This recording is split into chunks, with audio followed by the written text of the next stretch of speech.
আপনি আওয়ামী লীগ নামে আসেন, আমরা আওয়ামী লীগ প্রতিহত করব। আপনি শেখ হাসিনার নামে আসেন, আমরা শেখ হাসিনাকে প্রতিহত করব। আপনি দিল্লির নামে আসেন, আমরা দিল্লিকে প্রতিহত করব।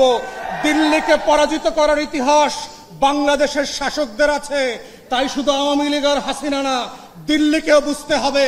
ত্রয়োদশ এবং চতুর্দশ শতাব্দী থেকে শিক্ষা নেন।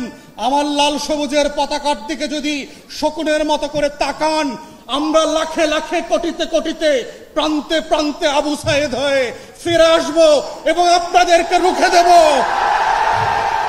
বাংলাদেশ বিক্রি করার জন্য জন্ম হয় নাই, লাখো শহীদের রক্তে গড়া দেশটা কারো বাপের না। কোন বংশের কাছে, কোন ব্যক্তির কাছে আমরা বাংলাদেশ বন্ধক দেই নাই এবং দেব না। অতএব সেই বাস্তবতাই হচ্ছে নতুন করে আবার জুলাই যোদ্ধাদেরকে, আমরা যারা জুলাই রাজপথে ছিলাম, আমাদেরকে মাথায় রাখতে হবে এই রাষ্ট্রের শত্রু কারা।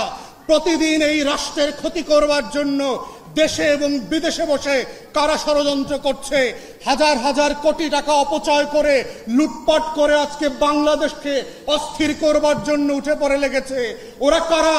প্রতিদিন ফেসবুকে এবং ইউটিউবে বলবার চেষ্টা করছে আগেই তো ভালো ছিলাম, 40 বছরে এত মব দেখি নাই। এই সুশীলরা কারা?